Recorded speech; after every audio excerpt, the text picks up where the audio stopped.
दोस्तों काजल अगवानी बोल रही है कि हमें तुमसे हुआ है प्यार, हम क्या करें।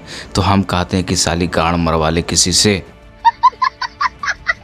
सॉरी दोस्तों, तो कैसे हैं आप? जी हाँ नमस्कार दोस्तों, मैं आपका छोटा सा बउआ न्यूज़ वाला बोल रहा हूँ। दोस्तों काजल अगवानी स्टूडियो में लाइव आने के बाद अब हल्दी लगाकर, हाथों में मेहंदी लगाकर खेसारी लाल यादव को याद पर याद करती जा रही है।